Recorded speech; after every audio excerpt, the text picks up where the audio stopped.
one thing to be known, if you ever see me gone away or whatever, I don't blame anyone to question, like, is he still doing this or blah, blah, but I'm always working. I'm the only artist, I wouldn't even just say rapper, artist in general, music artist, to have a music video inside the Museum of Contemporary Art. Your music and creativity. I would rent hotels just to make music. Yeah, the verse was fucking 10 out of 10, better than everybody. You know what I'm saying? Like, I know what I do and I know what I'm making right now. And like, for more than just myself, you know, my whole life I've always said I'm a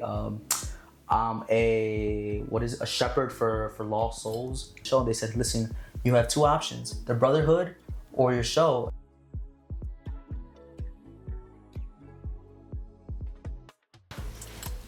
Hey guys, it's Melly Starz, the host of Melly's Couch, here with another episode, and we have a very special guest with us per usual. We have VINNY. What up, y'all? Hello, hello. So before we start, there's something you needed to address with everyone about your name. Yes. Breaking news. Breaking everybody. news. Breaking news. No, it's just VINNY. Real quick, yeah. My name is VINNY. Just VINNY, all uppercase. I usually say all caps on tracks.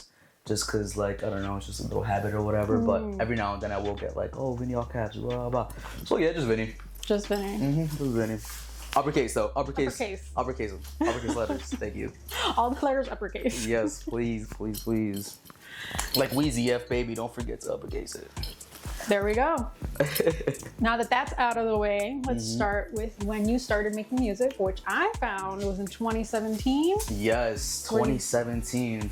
That's when you started on SoundCloud. Yeah. What song did you hear on SoundCloud? That was that one? Oh, I have quite a few. Yeah, dude, because I do have some on SoundCloud that any ones that are on SoundCloud were just kind of like demo tracks or tracks that I was just trying to like test out. Like, I didn't really want to put out like on DSPs, which is like Spotify Music and all like that, because I wasn't really too confident about it. You know what I'm saying? I definitely was just experimenting.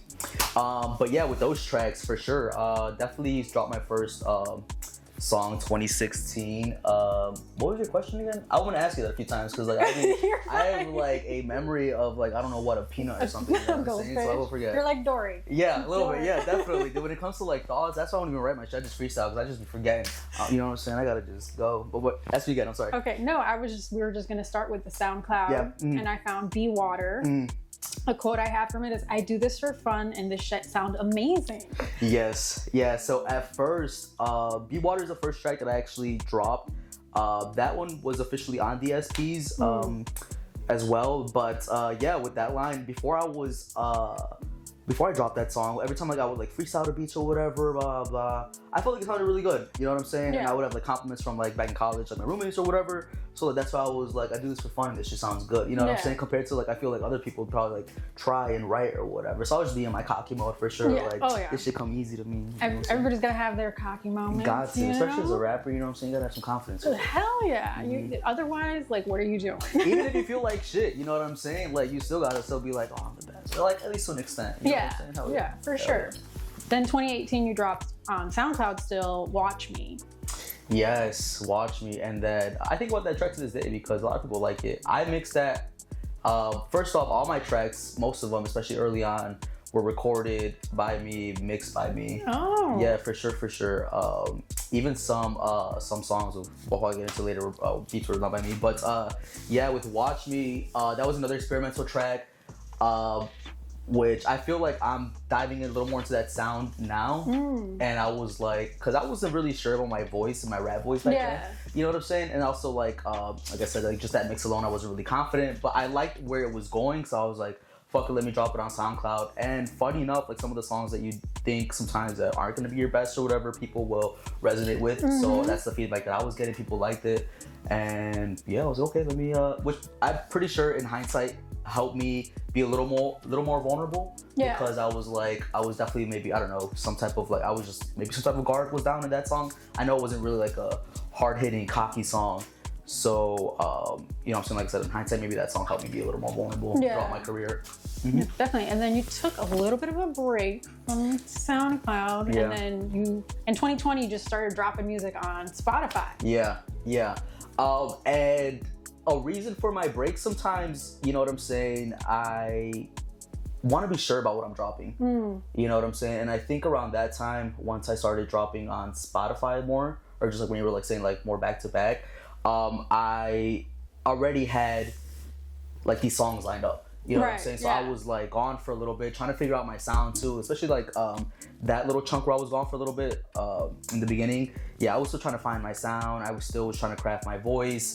And then once I knew what I like, once I knew kind of the approach I wanted to take with my craft, I wanted to be prepared. So I tried to like stack up these songs so that I can go back to back to back instead of dropping one song.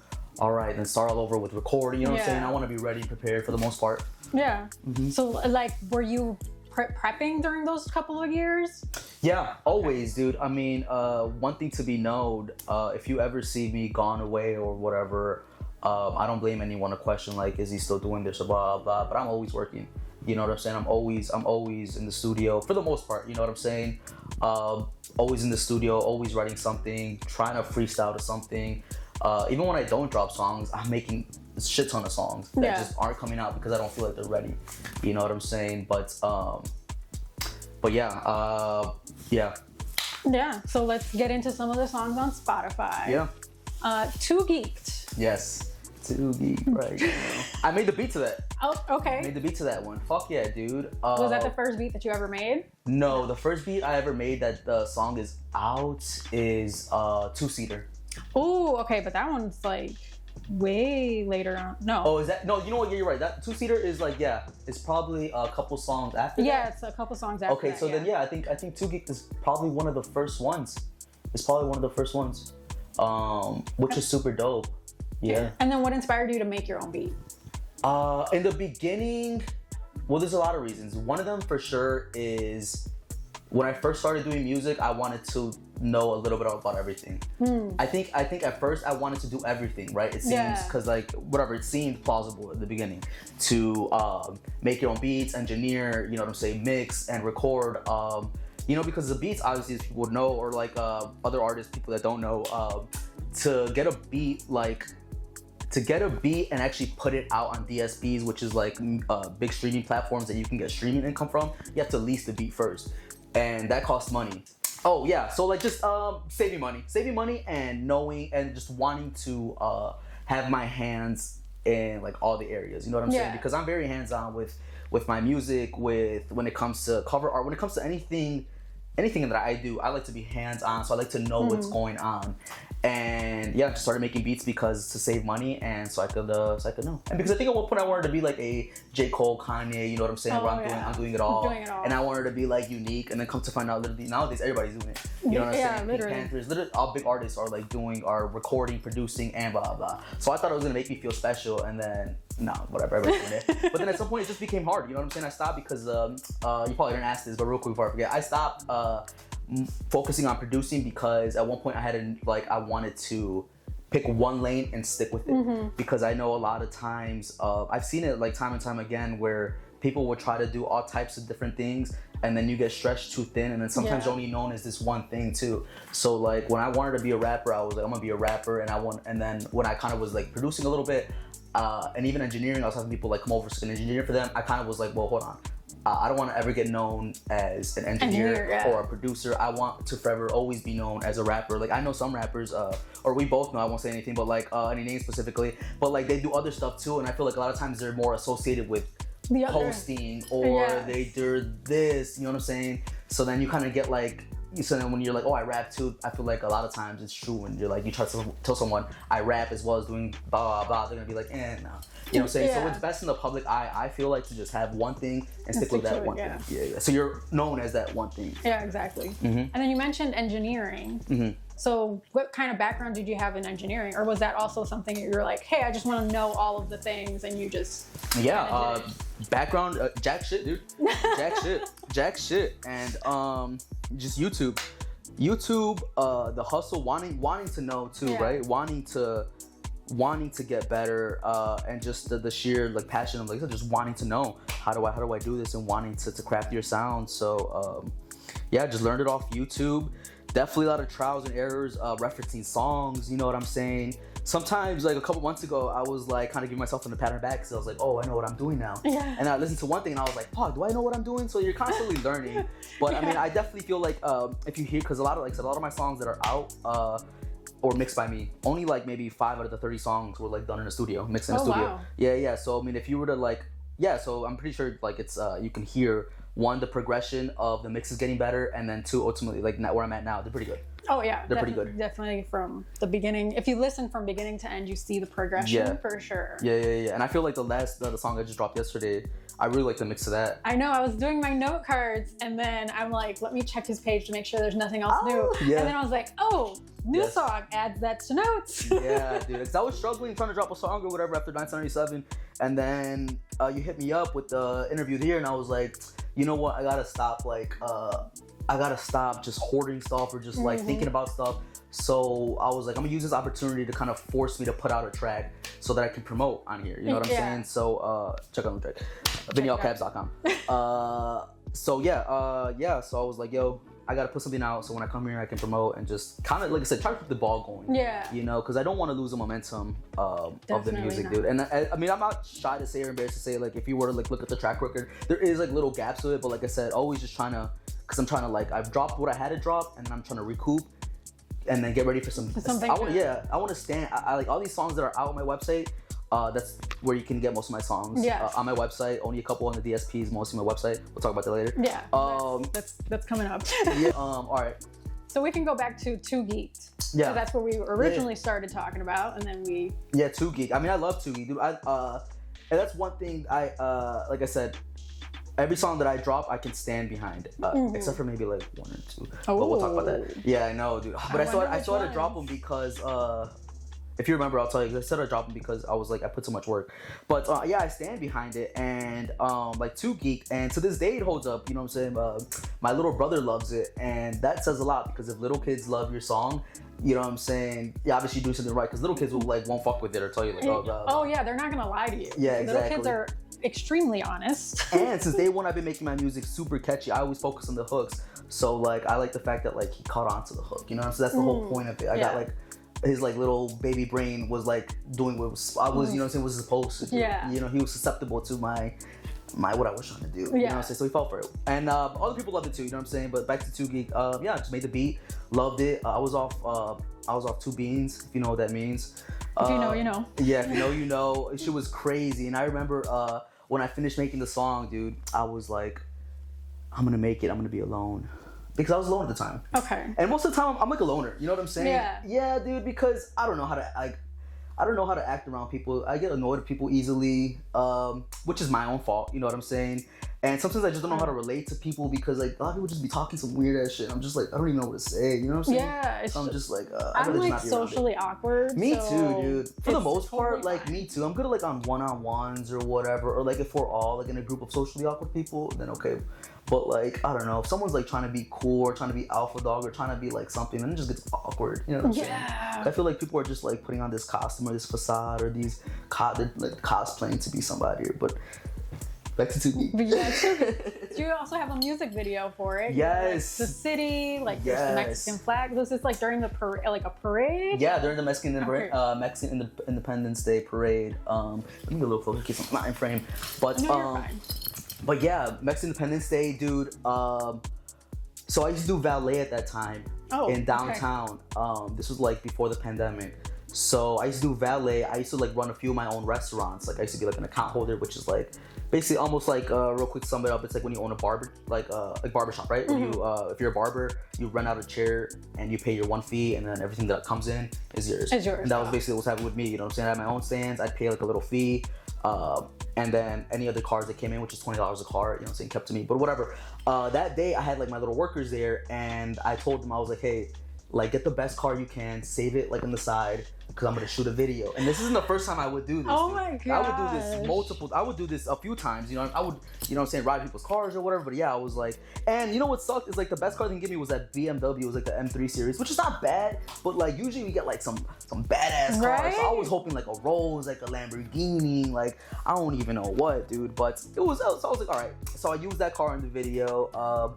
yeah, I got a videographer to do it. I wouldn't even shout him out because I hate this dude. A lot of the videographers I work with, I hate y'all, man. Yikes. Y'all need to like get y'all need to be a lot more professional is what it is. Oh, yes. That's really what it is people need to be professional, and ultimately that's it. That just sums it up. Just be professional. Look up what professionalism is and how you can be professional in your craft and apply that. ChatGPT it. And if you can't get it together after ChatGPT, then you know what I'm saying, a lot of people just gotta like just drop the crap that they're doing because they ain't even taking it serious, they ain't even like, you know what I'm saying, being professional. But anyways, yeah, shot the video, I edited that video myself, because the videographer that was supposed to edit it, we went back to my crib and just like you, like I'm offering a little bit of drink, a little smoke, you know what I'm saying, we're chilling. This dude ends up falling asleep next to me. Bro, like this. He has a laptop in his thing, he falls asleep. So I'm like, and I woke up a few times. After that, I was like, fuck it, bro. Like his laptop has like the program. He's knocked out. He's probably, if I wake him up, he's probably gonna charge me for like another hour. So I'm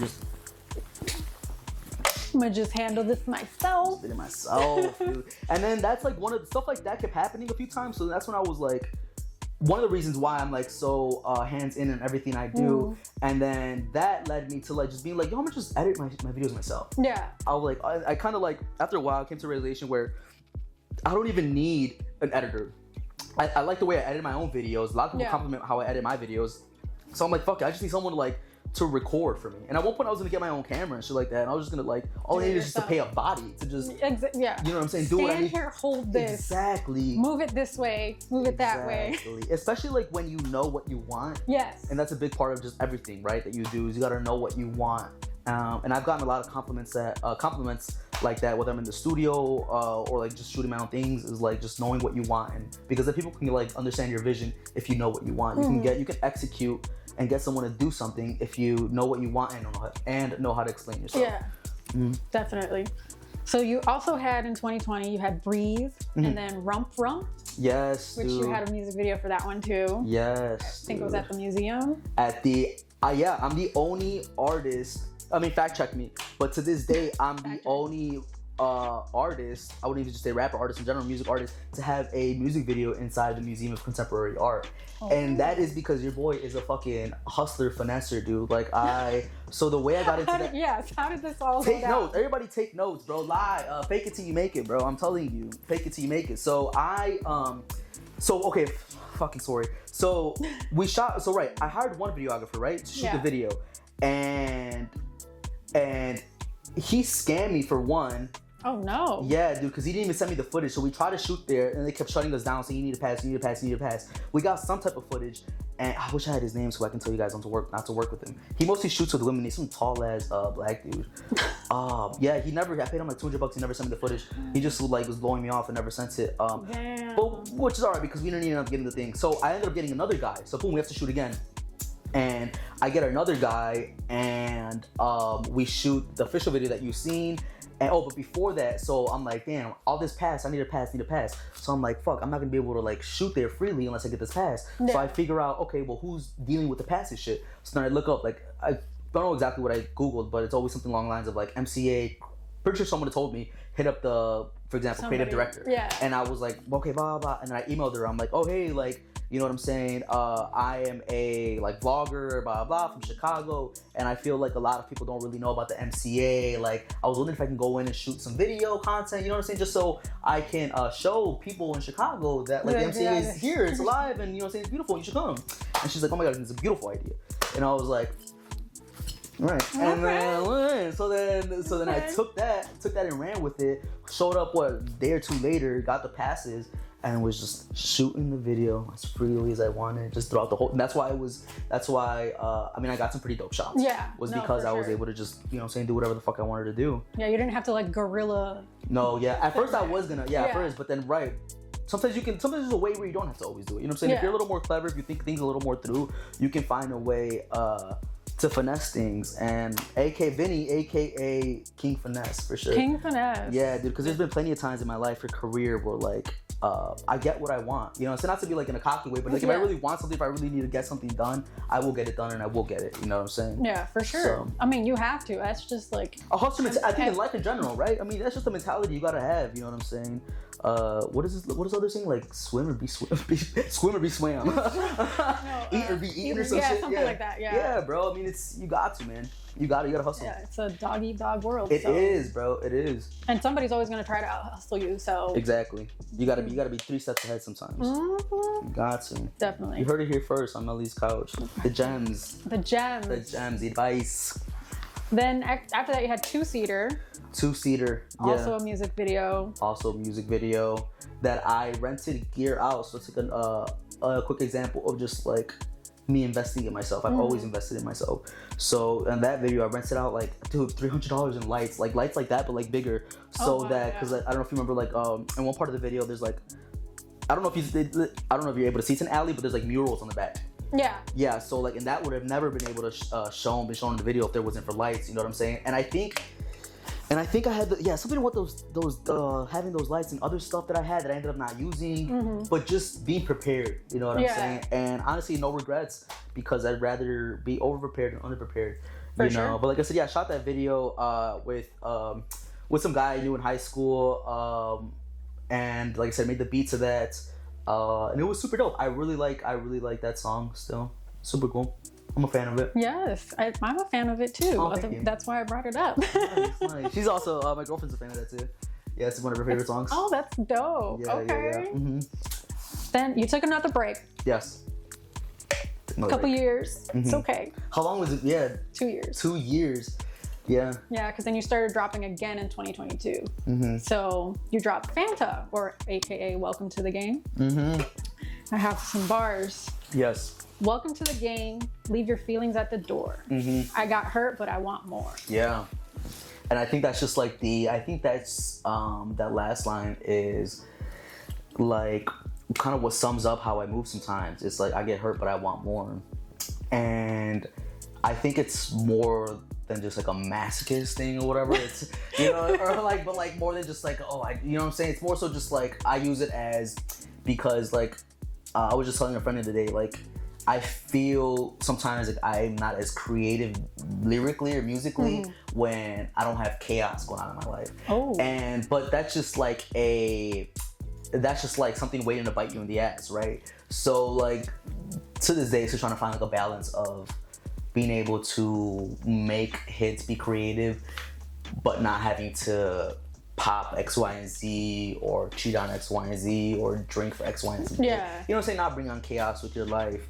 But yeah, I know with that song for sure, kind of like, I know sometimes interchangeably some lines could be like about women or just like life in general. So for sure, I think just that one was also too, like, you know what I'm saying, when you're playing any type of game, whether it be like with you in the like podcast game, or I mean the rap game, or even somebody in the restaurant game, you know what I'm saying? Once you're playing a certain game, you kind of got to leave the feelings at the door, and you're playing the game now. Yeah. You know what I'm saying? Like, it's one thing when you're stagnant away, you're not doing anything, you're not part of it. But then once you involve yourself in something, I feel like, yeah, bro, you can't just be sometimes too emotional about stuff. Or, for sure. You know? Yeah, there's like no space for emotions in this game. I mean, but like, we're all human, you know what I'm saying? We all get have caught the up. emotions. Yeah. But those, you gotta be wise enough to like, woosah it and then move past it. Yeah, like you can't let the emotions get in the way of like the greater good. Yes. Yeah. Yes. 1000%, I agree. For sure. That's a deep bar.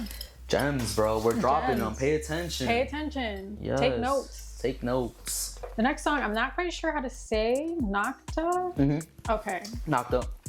A lot of these beats too, or a lot of these song titles are the title of the beat that I got. You know what I'm saying? Gotcha. Okay. Yeah. And some of them, cool enough, I'll like use the title, like if the title, Nocta's a bad one, but like if recording was one of the title of the beats, I'd probably start the track off like in reference to recording. You know what I'm saying? Like I'll use that word to like create a theme about it sometimes. Yeah. Oh shit. Okay, so the beat pretty much inspires the rest of the song. Oh, the title, and then 1000% the beat in general too, because the beat tells me what to say. I don't. Rarely do I ever like write to something and apply the writing to the beat. I just don't work like that. I like letting the beat tell me what to say. You know what I'm saying? Tell me what you want. Tell me what you want me to say. Tell me what you want me to say. Whisper to me. I'm listening. And then in this, I wanted to bring up this song because you like start the song in Spanish. Yes. And then you kind of go back and forth. So that was something I was trying to experiment with, though. yeah. So tell me about experimenting with Spanish. Yeah. Making that choice. I regret sometimes not doing more. I mean, but I'm not dead, right? I mean, you could I still regret do that I it. couldn't have done more. You can still do it. Yeah, no, I really like. I mean, I like it. I like showing my Hispanic side. You know what I'm saying? I like talking in Spanish. I don't want to let that language get lost from me. I definitely think it's a tool in my arsenal that I have, and I feel like sometimes it behoove me to not behoove me. Yeah. It worked against me. If I didn't use, say something like I have, you know what I'm saying? Like I didn't, like, right, it's like a little power. So like, why not try to use it? And that's not the first track that I've experimented, even like at that time period before that song dropped. That's not the first time that I was like experimenting with it, but that's just the only one where I felt like it really, I wouldn't say translate well, but like it made sense. Yeah. It made sense. You know what I'm saying? I was cooking up English, Spanish songs, and that's the one that I was like, okay. This one works. And I really like that one too. I'm a big fan of it. A couple of those songs though, right, around that area, it got mixed, right? Like those 4 or 5 songs got mixed by some dude at a major studio, but the mix was just so bad, bro. He fucked it up, and it was my mix was better at the studio. And honestly, sometimes the studio mix is not always. Dude, that happens a lot more than people want to admit. And that's honestly why I started engineering myself too, was because I would get frustrated that I'm spending like $300, you know what I'm saying, for a 3-hour, 2-hour session, 3-hour session or whatever, and I'm coming out with like getting a bad haircut, right? Like, what the fuck did I just pay all this money for? You know, and then that discourages you and this and that. And that's why when I was like, I don't know, it kind of was just in the beginning of my career, I was tiptoeing between studio and myself, and then at one point I kind of just like went all in. Like when the pandemic hit too, I got this like fat ass check because I did this crazy ass PPP scam. I'm just kidding. JK, allegedly. No, I'm just kidding. No, I didn't do it. But like, yeah, but I did get like a check because you were supposed to get a check from like all the time he didn't work. Because I was doing badly, I was making good money, so I got a pretty good check, and I invested that in upgrading my studio and getting upgrading my interface, you know, getting like certain treatments for the wall, and just like going all out and just being like, yo, you know, I'm gonna engineer myself, and just fuck it, and just get like the studio, the mic, the fucking headphones, all that shit, the monitor, all the professional shit. Yeah, all the plugins, you know what I'm saying? I went so far in that I got plugins I'm never gonna use, but I was just like, fuck, you know what I'm saying? Because I thought I needed all these, and then it's a roller coaster. I'm pretty sure you've seen in your own career too, where you think you need X, Y, and Z, then you keep going, and you're like, I never needed this. Yeah, I never needed it, and then now it's just sitting in storage. Like you don't even understand how much stuff I have sitting in storage. No. I thought I needed it, and then I'm like, actually, I don't need it. I get you. No, I know exactly where you're coming from, and then that's why. I mean, sometimes it's the less is best. You know what I'm saying? Yeah. Less is best. Keep it simple, stupid. Yeah. Some engineer told me that one time. Just keep it simple, stupid. Yeah. You know what I'm saying? The KISS method. Yeah. Oh, exactly. The KISS method. Yeah. And that's which the word. Sounds weird, but that's what it stands for. Right, for something that's exactly, dude. These freak ass people, bro. You didn't have to like, somebody planned that out, bro. Somebody definitely. Same way that like girls wearing like short ass shorts in volleyball, like someone did this because they didn't have to wear no short ass shorts like that. You know what I'm saying? So unnecessary. It's unnecessary. Some things, bro. When you think about it, you know what I'm saying? When you actually think about a lot of things in this society, like who decided so this? Unnecessary. For real, dude. This same year, you also dropped Fendi, Say That, and Papacito. Yes. I think Papacitos is also Spanish track too, right? Yeah. Yeah, English and Spanish. You're right. So I was definitely I think I was listening to a lot of Bad Bunny. I was into a lot of Bad Bunny, a lot of fucking reggaeton, you know what I'm saying? I had a little Colombian baddie at that time too, so I was just trying to talk to her some Spanish words. Baby, listen. Oh my god. Baby, listen to me. But yeah, those 3 songs, like I said, and when I go and come back, I kind of do this thing I've noticed too, where like I'll come back and drop like 5 songs but I'll have like I'll come like prepared, right? Like one after another with videos, with content, you know what I'm saying? Almost like burning out, and then I burn out, and then you know what I'm saying? Then you take a break. Yeah. Then you come back. Yeah. Then you take a break. Then you come back. Exactly. Which is bad though, because if you want to, well, listen, it depends on what you want in your career, right? Yeah. But I know that I want, like for myself, I want to hit. You know what I'm saying? I want one hit. I want to be Billboard 100 hit. You know what I'm saying? But I know that I'm aware that if I'm not consistently promoting myself, consistently being in front of people's faces, it's gonna take a lot longer for me to get there. Oh, yeah. You know what I'm saying? And like in this day and age, it's all about being in front of people's faces. Constantly. And like constant. You can't just be like one time, like you have to constantly be posting. And it has to be like 4 or 5 times a day. Yeah. And then sometimes that's like when you do like 10 times a day, your audience only sees like 1 or 2. Exactly. And then you have to like invest in like ads. Or sometimes you'll like fucking start spamming people, and then you promised yourself 3 months ago you weren't gonna start spamming people, but you're not getting any results and views, and you want some views, so you're like, check out my fucking video. Or you're like me, and you're like, I'll give you $5 if you repost my video. Like, I'll give you $10. Dude, I was like, with 1997, I was paying people. Yeah, I was paying like a whole bunch of people, like random $5, $10. I think I paid you. No. Alright, I know. I was just sending it to me. Yeah. I was just sending it to everybody though. Like, right, but I know I was sending it to like Lazy, everybody I knew. Yeah. I was like, bro, a couple bucks here, but depending on 100 followers too. I'm like, if you have like 10K, okay, I'll give you like 10, 15 bucks. Yeah. If you have like 300, 500 followers, I'll give you like a shout out, bro. You know what I'm saying? I'll let you hit my joint when I see you or something. You know what I'm saying? But like, yeah, bro. But yeah, you do what you gotta do, man. You know what I'm saying? Hell yeah. So let's clarify. I don't charge for promo. I just gotta like what you're. We cut out the lady scene where she put the gun to my head. She's like, "What are you saying that?" She said, "We're gonna do this again, and don't say that shit again." No, I'm just no. Yeah, honestly, I don't even know, but like, I believe you're right. If you say you charge me, I don't know. You didn't charge me, but I just repost shit that I like. But I appreciate the people, and now that I get to see you in person, thank you so much then for, you know what I'm saying, just doing that out of the kindness of your heart. You know what, now that I remember, I think you said like, nah, just keep it, like, I'll just do it, you know what I'm saying? Yeah. Which is amazing, and thank you so much for that. Yeah, because even a repost, any little thing counts, you know what I'm saying? Who knows, because of you, someone, you know what I'm saying, got a new fan.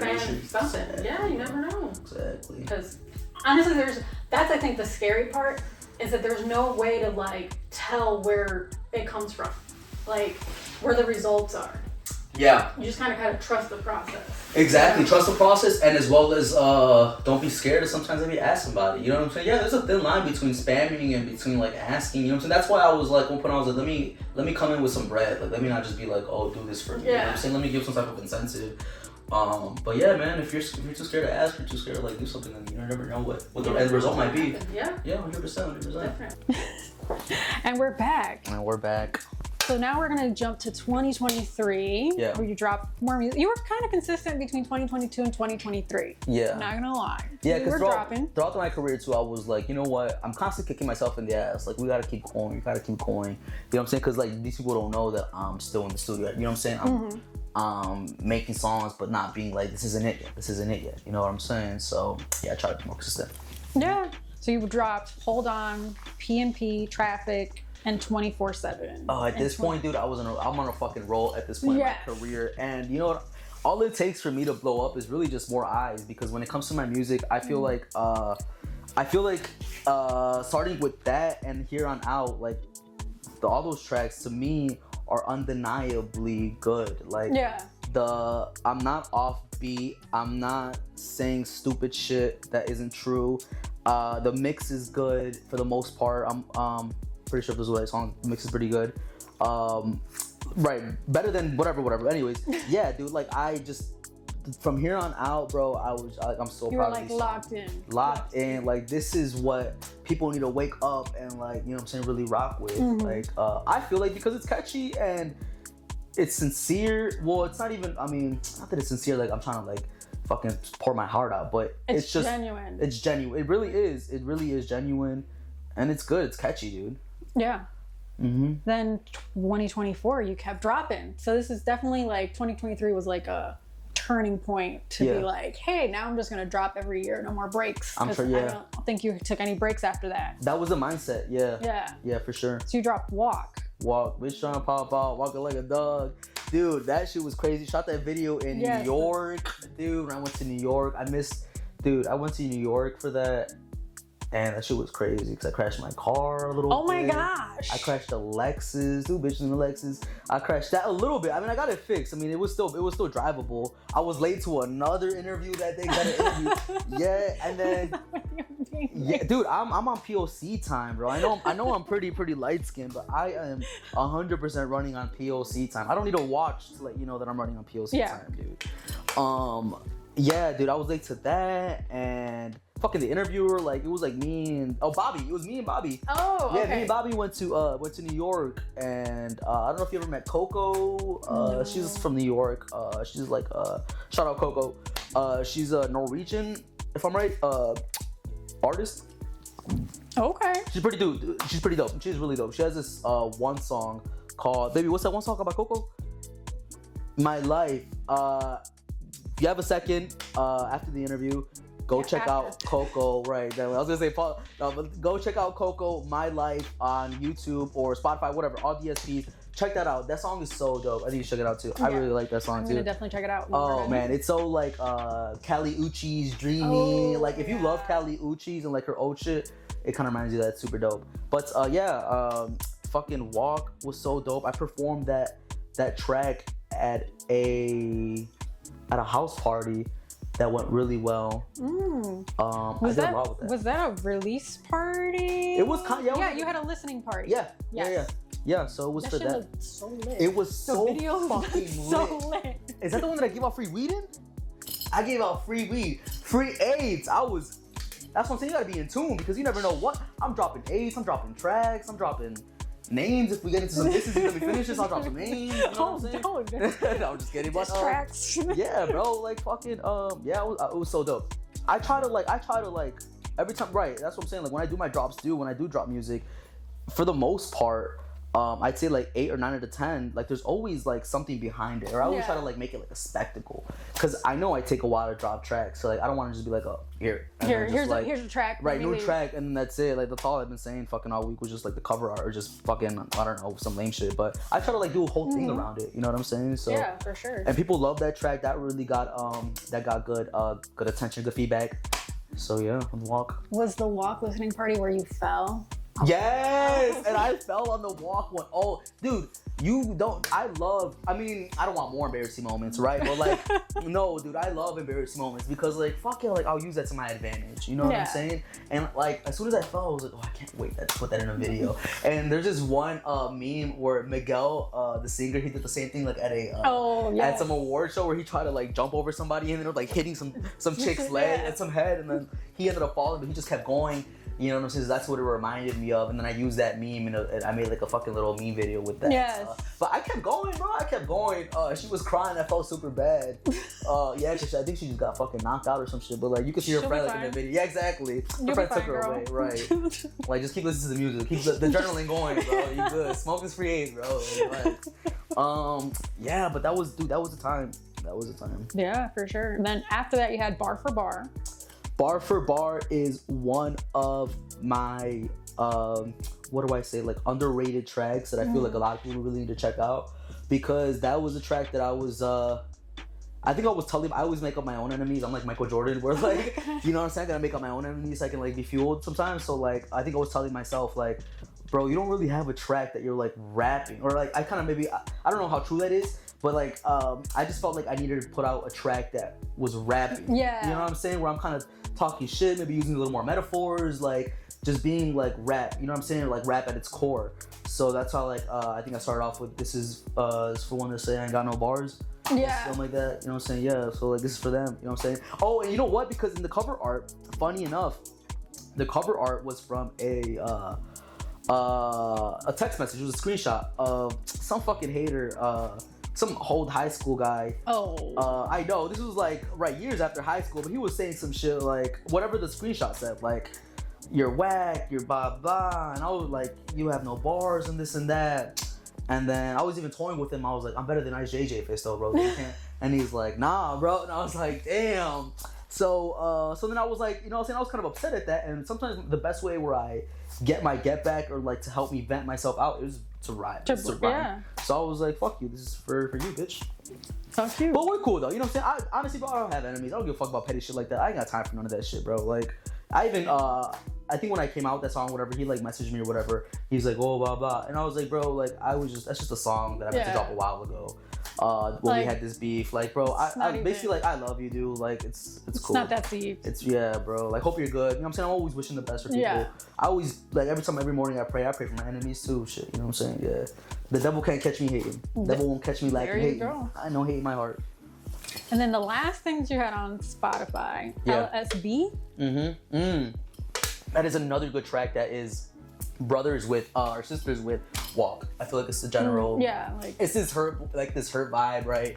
This like heartbroken kind of hurt, this like toxic masculinity type, just you know. So LSB, yeah, I really like that song too. Love that song. How did LSB go again? Little Stupid Bitch. Yeah, I love that song. Even though it's a little, I mean, I'm not. Yeah, I know. And like moving forward with my music, I am definitely being a little more as I get a little older too, right? I'm definitely becoming a little more conscious on like saying certain things, you know what I'm saying, who I'm addressing, how is it coming off to certain people, and then what I'm saying, how is it being perceived by people, and just not wanting to be perceived a certain way as well. Like I'm pretty sure there's definitely a way to get your message across without having to like use or say certain things. You know what I'm saying? So as I'm growing as an artist, I feel like I'm also in my later tracks like maturing in the things that I'm saying and not, you know what I'm saying, be so offensive sometimes or like come across as the people as artists that I don't like. You know what I'm saying? But yeah, LSB still, but I mean for that time period, loved it. At that point, it was definitely a vibe, you know what I'm saying? And I definitely had people trying to like hit me back up, some friends or whatever, being like, yo, you need to go back to that vibe or whatever. And I feel like I can definitely maybe tune into that vibe without having to take it there. Yeah. You know? But I mean, that being said, sometimes you gotta take it there. Sometimes for the sake of music, right? As long as you're not doing some like Kanye shit where you're like, you know what I'm saying? And I did a remix to like that. Dude, because I woke up so upset that day. Yeah, fuck yeah. I woke up so upset and like that ain't my top 5. Yeah, bro. Right, exactly. Who the fuck is top? I was like, because I know. I mean, obviously I know that he was like fueling this thing though too. But I'm like, who the fuck? Like, who is this guy, bro? Oh my god. And to this day, and that's when he got stabbed in the face. You know what I'm saying? But I mean, I don't know. I didn't wish none of that on him. That's just what happened. That he got stabbed in the face. Probably a little bit. I don't know, but yeah, bro. Sometimes you gotta say what you gotta say. Yeah. Sometimes there's no way around it. Sometimes we all gotta, you know, dig deep into our petty side and let it out, bro. Sometimes. You heard it here first. Sometimes. Sometimes. Not always. No, not all the time. Pick and choose. Sometimes. Then all of your music, for the rest of your music, is on your website. It's on my website. VinnyAllCaps.com. Yeah, bro. And that was a strategic move on my part, like being hopeful at the same time too. Why I did it? I did that one because I wanted the attention more on me. I wanted when I dropped music, I wanted people to come to my site. And I know, people don't want to do that because they got to go on a different website or blah, blah, it's extra steps. But in the day of age that we're in right now with the music, I feel like it's best to cultivate your own community instead of necessarily trying to be a part of the popular club. You know, I'd rather just do me and then put out my best work and direct people that are actually interested in me to like my own funnel, my own thing, and build a community. And especially because I have everything set up. I have my website. I have a place for you to go. You know what I'm saying? I have a bridge for you to walk on. It's if you try to dive into it, if you try to like keep my music or whatever, it's all accessible. It's easy. It's user friendly. You go on my website. First thing you see is the new track, and then you scroll just a little bit down and it's all my music, and just a little bit more down and you can see my merch, all the which merch. Y'all should check out because it's super dope. You have like hats, hoodies, flip-flops, sandals, bandanas, like sports bras, who else? You know what I'm saying? Everything, a little bit of everything on And you know what's another thing too is like I'll give myself a pat on the back because a lot of people don't have their website. You know what I'm saying? Like I'm on it. Like I know like the things I do it for a reason. It's not just because I don't know what the fuck. So website because I wanted to like just have people to come directly towards me, and also too to shop on my website. And for 2, I'm banking on myself that when I come out with a big hit, Spotify, Apple Music, somebody is gonna want to be like, yo, I'm hoping that they're like, put the music that you have on your website that's not on DSPs, make some type of contract, release that on our platform. Because when I release it on that platform that everybody has, and when that gets streamed, then they're gonna make all that money. So they're making money. You know what I'm saying? So I'm kind of just investing in myself. Like, right, all these songs are like my own stocks. Exactly. So when I do finally make a song that's big and I blow up and people are gonna be like, oh, what else does he have? And then all those other streams, I'm not getting paid for those streams on my website. You have to buy them. Oh, that's another, whatever. So like, right. So that's just like a future bag waiting to hopefully happen. You know what I'm saying? If I make a big enough hit, people are gonna want to listen to my other shit. Exactly. And they're gonna want to see where it came from, where it started, all like the whole process. And I'm gonna wait, and then at some point, I'm just gonna wait on somebody to be like, put that on our platform, so that we can make money off it. And then okay, cut me a check. You know what I'm saying? So that's just the future bag that I'm betting on myself. It's really just me betting on myself. And I know that, like, right, and I know that I'm not gonna get maybe in the beginning as much streams or whatever because it's kind of hard for people. Like sometimes some people don't want to go on my website or, you know what I'm saying, have to do all that. But high key, I mean, I get traffic on my website every day. At one point I used to get days of nothing, but like now I at least have 10, 20 people every day on my website. So so obviously me betting on myself is doing the right thing. Because I'm not gonna get fucking I'm not gonna get every listener, but at least I'm still building my community. Yeah. You know what I'm saying? That's what matters to me most. People that actually take the time out to be like, fuck it, blah. And then another reason too, like, bro, I'm selling my songs on there, like the new release. I want my website because I want my money now. You know what I'm saying? I want money now. Like, I'm trying to make money now. At one point, like, yeah, bro, I was kind of like, I'm on and off broke. You know what I'm saying? I'll be like catching hell of a bag, and then I'll be like taking my like, I feel that. I won't work. It's my thing, bro. You know what I'm saying? Right, bro? Ain't nobody trying to work all day every day. Like, what the fuck I look like? So, that's the story of my life. I swear to God. I feel you, man. That's why you gotta start. Swear to God. Melly candles. Buy now. Like, you can go ahead. I got Melly keychains. Right. Melly stickers. Shop the Melly keychains. Pause this video and check out Coco while you buy a Melly keychain. At the same time. Multitask, motherfucker. But yeah, so like I want my money now. So I'm like, and then I also want like people I want to get people to like do more than just stream my track. Like, you know what I'm saying? If you really support me, buy my track for it's 99 cents.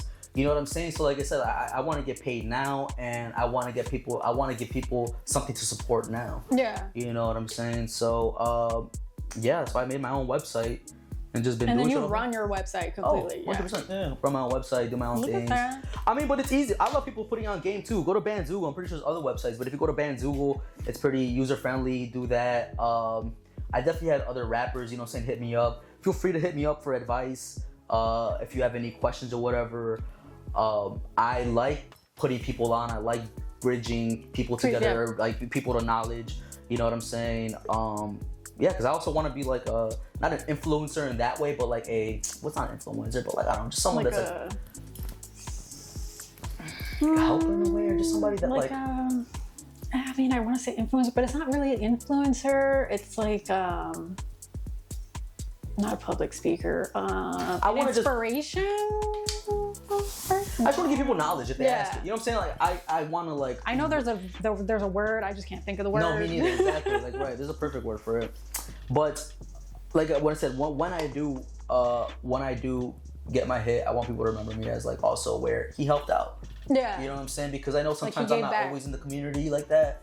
But I do give back when people ask. You know what I'm saying? I'm nice when people ask me. You know what I'm saying? When people come up to me and like or ask me shit like that, I feel like I'm super friendly and nice. And I feel like sometimes people don't always perceive me that way. Which is fine. That's not up to me what other people think. But that's why moments like this, opportunities like this, when I can be like, hey, ask me, come up to me. You know what I'm saying? I'm a lot more friendly, a lot more open than you think. But just don't come at me with bullshit or negativity or just like saying shit that I don't know, just saying stupid shit. You know what I'm saying? Because I kick people out of studios, out of my houses. Like, I don't tolerate tomfoolery. Ooh. You know what I'm saying? You got to come correct. You know, so I'm not gonna beat you up or nothing, but I just won't have you around me. You know what I'm saying? I just want to have you around me. So let's talk about some of the tracks on your website that aren't on DSPs. Oh man. Upfront. How does Upfront go? Oh, that one I didn't write down. VINNYallcaps.com. They probably won't see it because it's glare, but let's see. Upfront. Oh yeah, that's the song with that's that song with fucking Lil Cavito and some other rapper in Chicago. Hold up, other shit. What's his name, baby? You don't remember his name? The dude, what's his name? Whatever his name is, Dre. Dre, yeah, he's some like he's bubbling. He was bubbling. I don't know what his situation is now. Some people may know of Dre, but anyways, my friend Johnny, rap name Lil Cavito, crazy ass Filipino, funny ass dude. Yeah, he paid for a feature with this guy. Oh shit. He paid for the feature. Yeah, I think it was like $200, and Johnny couldn't come up with nothing. You know what I'm saying? And I used to engineer Johnny, and like he's super cool though, funny as hell. A lot of people might know him. He's a club guard. You know, he's a security guard all over at these clubs downtown. John is. So yeah, he couldn't come up with nothing, so he gave it to me. So I was like, fuck it. So I didn't. You know what I'm saying? I just came up with that. Came up with my thing. Came up with like just my thing. I try to make it cohesive. And then at the end, I still added John like a little bit. Yeah. It's still yeah. That's John. So, but I fucked with it. I thought it was dope. I don't think Dre fucked with it. You know what I'm saying? Sometimes, yeah, I mean, I'm not always surprised if people don't fuck with my shit because I'm not talking about some cocaine in my hand, smacking bitches on it all the time. Or just like shit that I don't go through. You know what I'm saying? I won't rap about it. I can't give you that. Like if that's what you're looking for, I can't give you that. You know I can't give you what I don't have. Gem. I can't. Don't give them what you don't have, guys. And that's another thing for cosplay rappers. Don't give them what you don't have, bro. Don't be rapping about something that you don't have. Anyways. Yeah. Next up, Rain Check. Rain Check is another rappy track, which I really like. Yeah, dude. Treat these problems like I treat my haters. Rain, go right tongue, go away, bro. And I feel like that was another track that didn't get as much, is underrated. Traction, yeah. Yeah, didn't get as much traction as I wanted to, you know what I'm saying?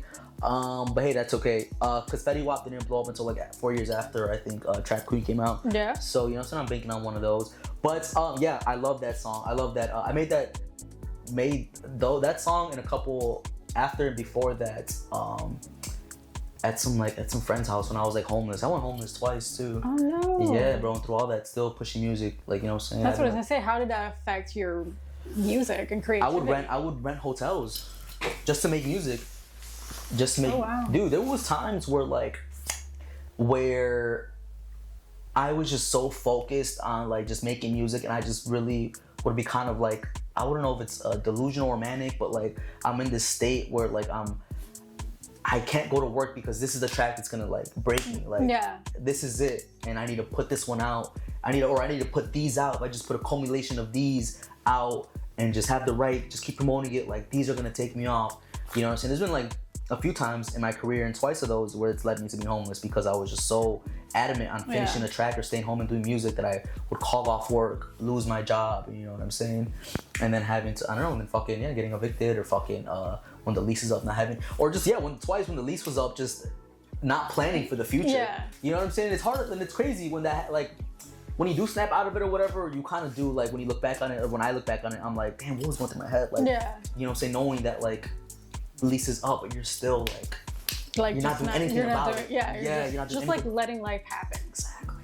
Instead of like being proactive. Being proactive. Yeah, but if you do, I mean, it will leave you in tough shit. You know what I'm saying? Like, so I was sleeping in my car for like 2 weeks at one point, and then I ended up once I had like nothing, I was like, I don't think I'm gonna get out of this situation.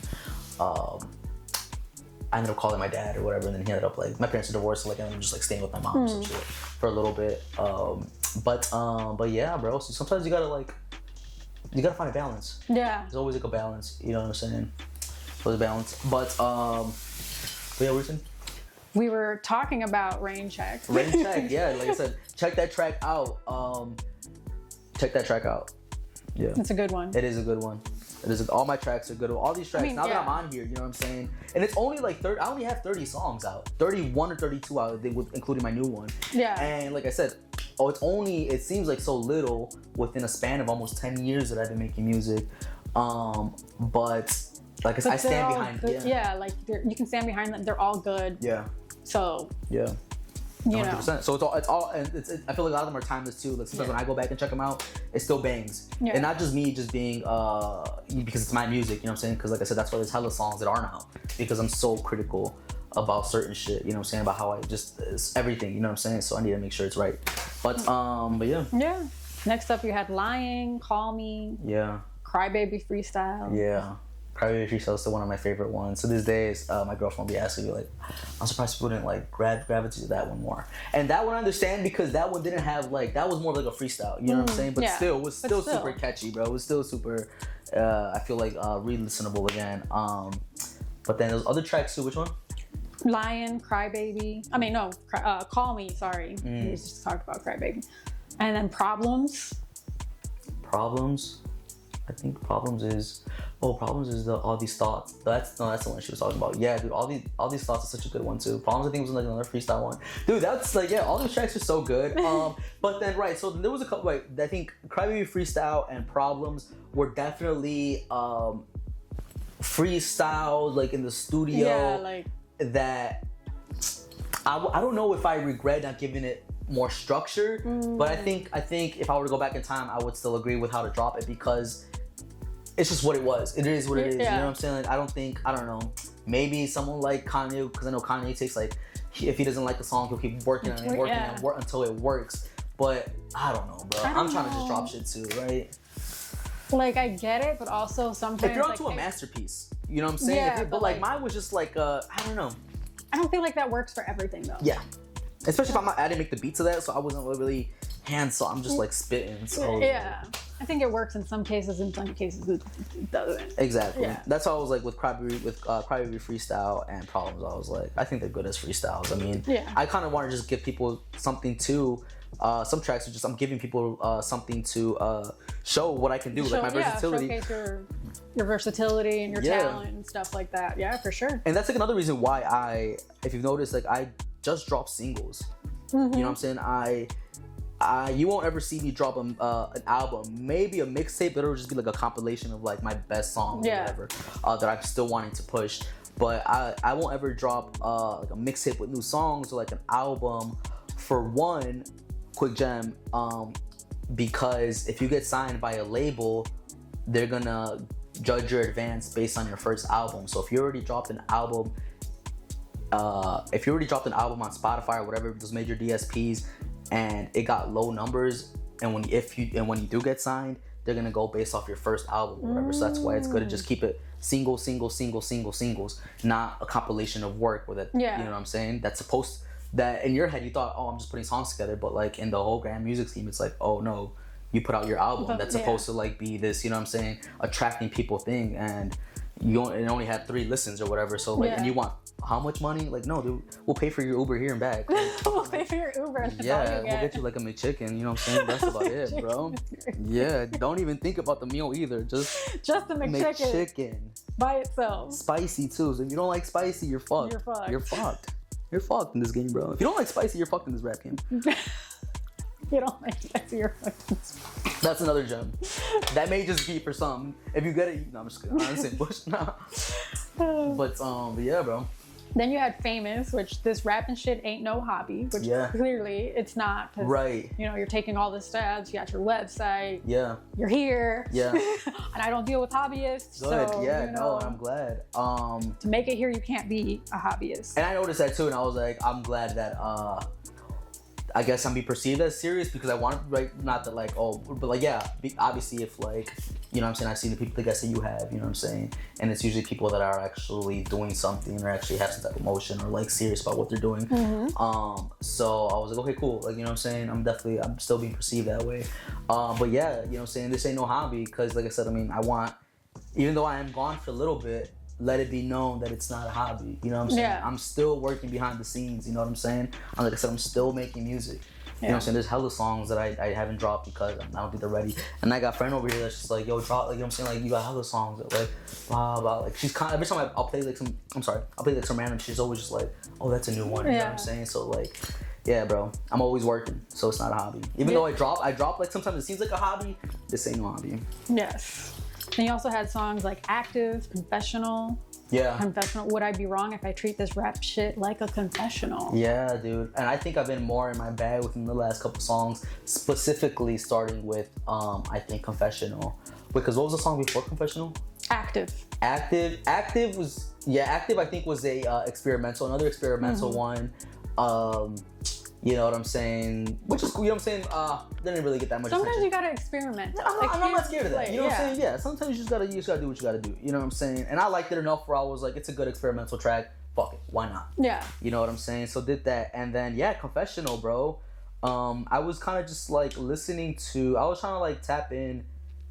I think constantly throughout my career, I'm always figuring out what my sound is, who am I, especially because I subconsciously am getting older and I don't realize it. So like I'm constantly, I guess, switching, and maybe that's why I'm like still trying to like, I don't know, navigate or whatever.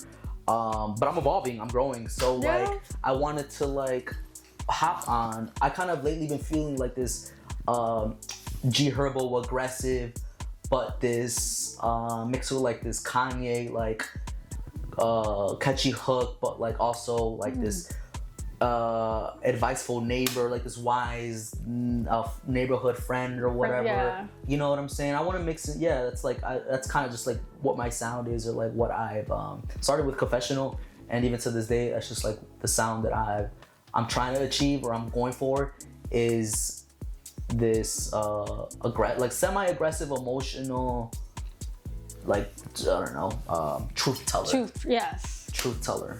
You know what I'm saying? But at the same time, I'm always making hits. I'm always trying to make a hit. That's the whole point of like me making music, or like just me making a song. Why I drop a song in general is because I want it to be catchy. I want it to be repeatable. Like that's always my goal, is to have it be a track where you want to listen to again, or where you're like fucking you listen to once and then you're fucking in the shower and you happen to say that line. You know what I'm saying? I want something to stick with you. Yeah, something that sticks. Yeah, bro. You want everything to stick. Then after Confessional, you had your big hit. Well, I think it's a big hit because I saw it everywhere. Yes. 1997. 1997, A Star Was Fucking Made, dude. Yeah. And you engineered and mixed this song. And it did everything on this. Everything but the beat, 100%, man. I really liked that mix to it too. Oh yeah, no, the song is like impeccable. Impeccable. Thank you. Melly, I appreciate that so much. Yeah, man. I mean, one of my biggest things as an artist too is my mix. You know what I'm saying? I'm very critical on mixes. You know what I'm saying? On my mix, on other people's mixes too, to an extent. You know what I'm saying? But yeah, back to 1997. I mean, I love that track. I love that it's still new and I get to talk about it and it still feels semi-fresh. Because I think that just goes to show that if you didn't think I was catchy or I can make like whatever, that I think alone, you know what I'm saying, that speaks for me. Yeah. That speaks for itself. Right. I mean, whatever I'm saying before whatever we talk about 1997, and then now that I'm talking about 1997, like that, what I was saying, I feel like 1997 backs that up, because it's like, yeah, bro, check that shit out. The hook is super catchy, super dope, and I've only performed that one time. You know what I'm saying? Stupid me. Like, I can't wait to be out there more. I know, dude. Because here's like another thing. That's just like a whole thing with like open mics. I feel like they're kind of just like echo chambers now or whatever. I feel like it's just a whole bunch of artists just waiting to get in line. And there's not really any real viewers. So like I've kind of just been like taking a step back to kind of find the right crowd or like the right place. But then sometimes that you shoot yourself in the foot, because then I feel like it's I'm shooting myself in the foot, because one, I'm not getting content for that song. You know what I'm saying? So like there's this like I have this like contradicting like back and forth. Exactly, in my head. But yeah, 1997, dude. Hook was dope. Verse was dope too. You know what I'm saying? But also at the same time too, I've always had like this. I don't know if it's bad or good.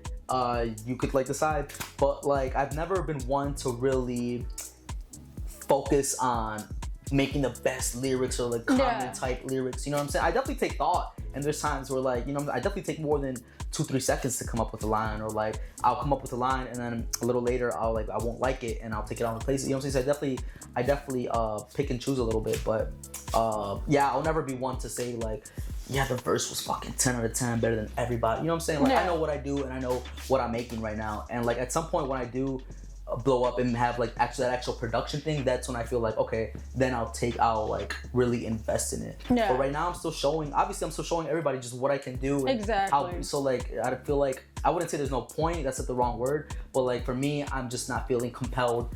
And also too, I don't know if I want to be like a common ass rapper. You know what I'm saying? I'm not trying to like be too like, oh, that went over your head. Like, right, the whole verse went over your head, because I'm trying to be so, like, you know what I'm saying? Like conscious rappers. Conscious or like intricate or like, you know what I'm saying? Metaphor, like, I don't know what. But like, anyways, 1997 super dope, dude. That hook, super, and right. And again, I think it's just like all these songs are true to me, and like I really do speak from the heart, and like sometimes that's why some of these tracks I'm not monotone, or if you really do listen like on some of like the recordings or whatever, like there's minor pops that like there's like little pops or whatever, because I'm sometimes yelling into the mic, you know what I'm saying, or like I'm sometimes like talking too aggressive. That's also a problem I've had my whole life, is people tell me like you're yelling, and it's like, and I don't think I'm yelling. Like even right now, like someone probably like you're yelling, and I'm like, I'm not yelling, I'm just like talking like passionately. Yeah, you're just animated. Yeah, dude. So like I feel like right, I rap like that, and like that's what the whole hook came from. Like, I ain't stopping until I see something. I ain't stopping until I'm on top. Yeah. I ain't stopping until the world drop. And if I don't see nothing, let it burn. Like, I can be so like, I don't know what the word for it is, but like, just if I don't win, let it all burn. Like, you know what I'm saying? If it's like, yeah. If I can have it, nobody can have it. Yes. Yeah, dude. And like when it comes to rap or whatever, like when I rap, I feel like a whole different like beast sometimes, you know. I end up like realizing I have so much like aggression or pent up like things Anger. I want to say. Yeah, to an extent, or I just feel like so passionate about something. Like whenever like the whole Kanye thing happened, you know what I'm saying, or like whenever like I hear rappers or like I see rappers or whatever that like are talking like a whole bunch of shit they don't do, or like they just, and then I'm like, oh, I get so, and I'm like, and then I coined this new term, cosplay rappers, like Andy Warhol spitters, because like Andy Warhol, he was making shit he doesn't know what he was making, so we're just guessing with you, you know what I'm saying? Like you don't even know what the fuck is going on. You're just saying shit, you don't even know what you're saying, and then you're having listeners trying to guess too, like if you're actually saying something, you're just wasting people's time. Yeah, trying to decipher something you don't even know what the fuck you meant either. Exactly. Right, bro. It's just like, what the fuck, man. And then you also had a music video for 1997. Mm-hmm. You were on the CTA Red Line. Oh man. There was a card. There was a performance. Yeah. A stairwell. Yeah. That was shout out Envy for one. Envy was there when I performed at what's that one? This one fucking like a fucking stage place. I forgot. It just closed down recently. Fuck. Promontory. The Promontory. Historical stage. Do your history on the Promontory. And the fact that I got to play there before it shut down. Blessings. Love it. And Envy was happened to be a photographer there, and he was rocking me from the jump. He's like, yo, you need some pictures or whatever, because I had won something through Real Ones. I don't remember. Yeah, with Real Ones. And fuck Real Ones, because they kind of like, yeah, dude, because wasn't expecting that. Yeah, dude, I've been wanting to say, I was gonna put it on a track, but I'm like, it's not even worth the track that I'm probably gonna put out because I take so long to drop. But I was like, yo, I've been wanting to say Real Ones to fuck you, Real Ones, and that's all I'll say to that. Oh, okay. Yeah, because they did give me that spot, but then they were on some like, I don't know, I don't know who the fuck is running that account, but they were on some like weird shit, like I don't know, and like they were kind of like dodging me for like no reason. They were trying to be too cool for no reason. Oh, gotcha. And it was just like, what the fuck? You called me, type deal, and I was like, all right. But yeah, bro. So anyways, but shout out them, fuck them for the opportunity. I'm just kidding, no hate in my heart, but whatever. I did want to say that real quick. But yeah, fucking shout out Envy, because he shot the video to 1997. He also shot the video for the Confessional, and the one after that or some shit. Confessional. He shot the last 3 songs. Active? No. Or it probably could have just been, because there's Confessional, and there's because I have an order. It's Active, Confessional, and then 1997. Unless I missed one. Real Ones. Oh, you know why? Because I just saw yesterday that when I was putting 1997 on like the other songs, I saw that Real Ones was all the way in the bottom. Oh. So I just moved. Yeah, Real Ones is another good one. Yeah. Real one like me, never fold, only bend a little. Oh, see, I don't have Real Ones written. Yeah. It got lost in the sauce. It was like all the way down there. But yeah, man, it's never late to shoot your shot. So go ahead, pull that trigger.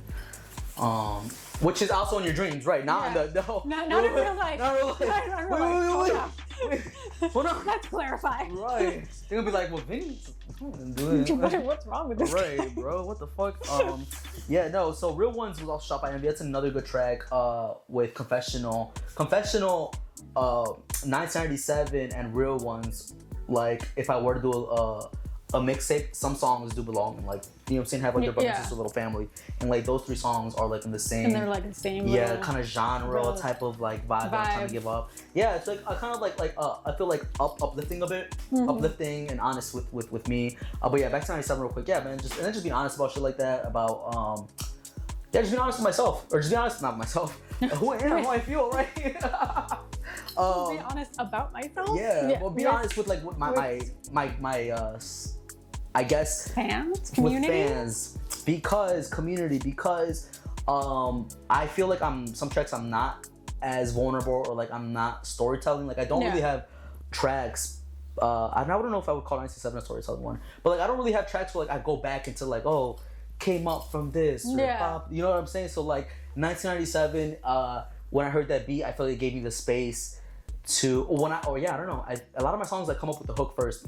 Whenever I'm in the studio, I always go for hook first. You know what I'm saying? I feel like a lot of artists, that's what they should do. I mean, if I had advice for anybody, to always go for the hook first, because you have a whole verse. You know what I'm saying? No one's gonna. The verse is too long. No one's gonna remember the verse. Some people might, but you want some people to get back to. So always hook. So anyways, yeah, man.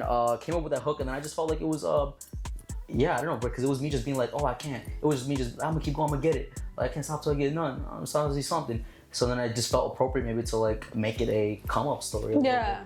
You know what I'm saying? And then talking about like certain things that like I've been through and like that's happened to me growing up. You know what I'm saying? I was gonna say this track you definitely open up about like your childhood and stuff a little bit. Yeah. Was that scary to open up like that? At this age, no.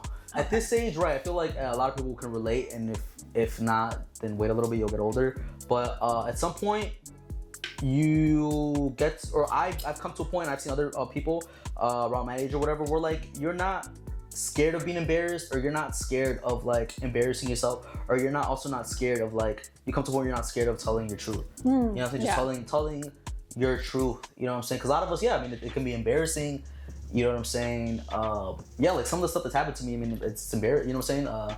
It sucked that it happened to me, and it's also embarrassing back then to say. I can understand why it would be embarrassing for someone to say it. But like, thankfully I felt comfortable, and I am no longer scared to say whatever's happened to me. Or, like, you know what I'm saying? Anything. Like if anybody has questions, like, you know what I'm saying, open book, because that's the only way that people are gonna learn is from experience, you know? So if we keep shutting out stuff that's happened, you know what I'm saying? If we keep shutting out life lessons or ways to like someone to learn a lesson from, then you know what I'm saying, we're all gonna like fall in the pit. Like if we're all going in a straight line and there's a fucking like pit, and no one is telling the person behind them like, hey, there's a hole, let's get off it, then we're all, you know what I'm saying? So we gotta like, now it's our fucking duty or mission, because sometimes, you know what I'm saying, it's too personal, whatever, but like sometimes we are put in a position where we can be teachers, you know what I'm saying? And it's up to us if we want to like follow through with that duty or not. And I feel like a lot of us should follow through with it. And I know it's embarrassing, and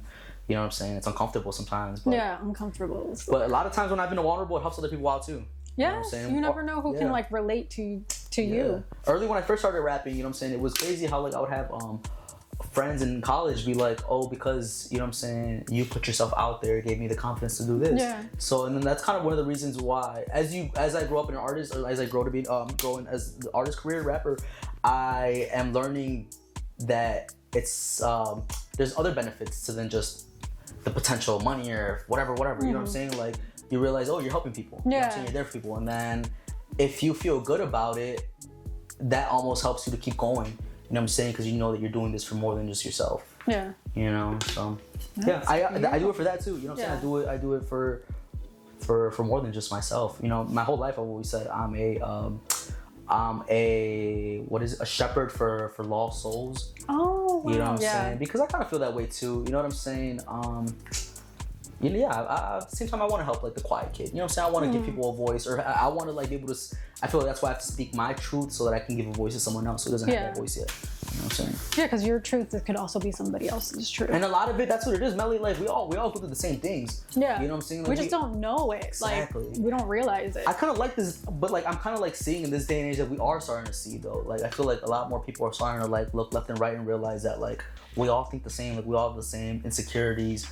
You know, like we all feel like the cliche. We're all more alike than we think. Mm-hmm. You know. Yeah. Mm-hmm. And then back to 1997. Whoa, not 87. You also had it reviewed by I love my, oh my God, how do you say his name? McConan. And McConan. I love McConan. There we go. Yes. And Vic Mensa. And like other people. Hell yeah, I would have had fucking the main ones. Yeah, bro. Yeah, because I knew that was a track that I knew I had something. Yeah.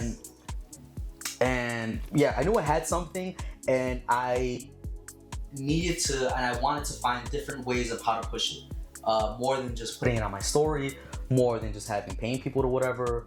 And then one day when I was on TikTok, I was just seeing like these music reviews, and then I was like, and then that gave me the idea, like, TikTok is so big for like music reviews. Yeah. That's like a big thing over there. Now I'm seeing more. I mean, I don't know if like, I just started doing it, but like all of a sudden, yeah, like now, yesterday when I was on TikTok, I actually got another review for my new track.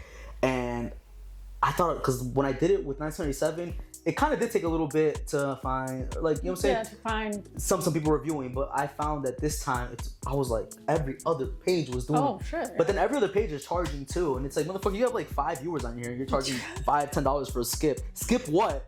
Skip the what? What are you talking about? Skip the line. Right, skip a line for the 3 people. Like, oh, wait. Or like sometimes they only have 3 viewers or whatever, and they're still charging like to do the review. But I kind of got lucky because Vic Mensa, he was doing it when it was kind of cheap. McConan was doing it when it was cheap. I don't know if he does it anymore either. Yeah. So I kind of got lucky with McConan. I think there was somebody else I was trying to do it. Oh, I also got a song reviewed by Kyle, Super Duper Kyle. Oh shit! Okay. I Spy I spied my track. Shit, you know what I'm saying? He was on that. So he didn't like it, but. Who likes Kyle anyway, so it's alright. No one likes you either, Kyle, so it's alright. No, I'm just kidding. I'm just kidding. Yeah. Everybody hates Kyle. Right. No. Hey, shout out anybody that's always, you know what I'm saying, made it. Like, I know sometimes I like talk shit about other like rappers or whatever that like, but like if you made it, you always have like some sort of respect. If you made a hit and you have a community, a following, you know what I'm saying? There's always respect for that. You know what I'm saying? You gotta give always like tip your hat off to that a little bit. You know what I'm saying? Because you have a hit, you made it. You made it. You made it. You made it farther than a lot of other people. So. Too slimy. You made it. You made it. For how long? But not for long. Not for long. But you made it. And then your recent track. Yes. Okay. How do you say it? X3MC, but it's 3 missed calls. 3 missed calls. Yeah. I was trying to be very. And low-key, I was like, I don't know. I kind of like it. Yeah, maybe I was trying to experiment with the title a little bit. Yeah, for sure. But then I don't know. Every now and then I'm like, I get 2 in the morning. I'm like. Maybe I should change it. Yeah, maybe. I should just secretly go in there and change it. Right. Because, I mean, I'm not that big, so it's not like, you know what I'm saying? People are going to really notice. Yeah. I don't think. What do you think? Should I change it? I think it's cute. Yeah. I think it's... I don't know if I should have put a lowercase 3 and then MC. It's because the fonts are crazy. If you fuck with the fonts a little bit, it could look right. But I was also like a little bit rushed, but... I think it fits like nowadays when everybody's got like these creative titles. I'm not gonna lie, I kind of got a little inspired from like there's been other titles, but I think the most popular one is like the Bad Bunny one. Like, you and Bad Bunny's an inspiration for you. Dude, because my brother's really big into Bad Bunny. And yeah, bro, he's compared me to him a few times, just like on like the persistence or some shit. Yeah, like the consistency and just the drive. I feel like the drive, the passion for it, and I like his music though too. You know what I'm saying? I mean, he's cool, but shout out Bad Bunny. Shout out Bad Bunny. Who else inspires you musically? So my whole life I've always said that the one rapper that tipped me into actually doing it is Childish Gambino. Bro, because of the internet, that album was beautiful to me. And I think just him, the way he spits too, I loved it because he is obviously not talking about like guns and drugs. He's like, but he's talking about almost like a pampered like rich boy lifestyle, and because of the internet, like a little bit. But like if he's doing it so slickly, like where I don't know, like it just fits so well. And my whole life, you know what I'm saying, when I'm listening to like Lil Wayne, Kanye, fucking Andre 3000, MF Doom, one thing, some greats there, dude. One thing I've always noticed was like I just the way I just thought it was so cool to be able to spit like that. You know what I'm saying? Like I just feel like they're just showing how cool they are. with just rapping, and I just thought that was the coolest thing ever. And I was like, but then I don't know, something about Donald Glover will just maybe be like, yo, wow, yeah. I want to rap, bro. I want to be this slick. Like, I just want to be slick as fuck. So definitely, like I said, definitely Childish Gambino, fucking Kanye, MF Doom, fucking Andre 3000 for sure. Lil Wayne, I still listen to Lil Wayne a lot. You know what I'm saying? For like, I try to get inspiration for like the metaphors. Yeah. I think those are my biggest. I've never been into like, obviously Biggie, J. Cole, because in college, dude, when I first started rapping, or like when I was like, all right, I'm gonna do this, I would annotate lyrics. I would go to the library. I would print out Biggie, J. Cole, some of my favorite songs at the time, and I would annotate them and seeing where the rhyme scheme ended, and highlighting certain things of the rhyme scheme they were using, like when the flow changed, and just like the A B C pattern, you know what I'm saying? Just studying it. You know what I'm saying? When I first started, I was like literally a student of the game. Mm-hmm. You know what I'm saying? Like a literal student. Yeah, I put my 10,000 hours in before taking any breaks. You know what I'm saying? That's why, like I said, that's why when I learned producing, like I know how, like if I really wanted to produce, I can produce for myself. You know what I'm saying? I do everything on FL Studio. So I know how to, I took the time to learn how to do everything so that no one can trick me too and tell me, you know what I'm saying? Because sometimes if you're ever in the studio, if it's like your first couple times there, you don't know anything about plugins or nothing, like you don't know what to ask for and shit like that. And for one, just to be knowledgeable so you know what to ask for. Yeah. And two, bro, like nobody tricks you and shit. So no one can tell you some shit and then you're like, what the fuck? Like, you know what I'm saying? You don't know what the fuck they're saying. They could just be bullshitting you the whole time. Literally. Yeah, it's always good to go into something with a little bit of knowledge. You gotta do your knowledge, bro. You always gotta do your homework first and foremost before you do anything. You know what I'm saying? That's why this interview is good, because it's not just about music. It's not just about like rap. It's really just advice for like everything. You know what I'm saying? Everything in life. Anything you really want to do, you take serious. You always gotta do your homework in. Especially if you want to be the best. You know what I'm saying? Because not everybody's studying. Not everybody's doing homework. So you're definitely gonna get up a few notches if you do your homework. Yep. Very important. Do your homework. In all aspects of life. In taxes and insurance, but like, everything in life. Do your homework.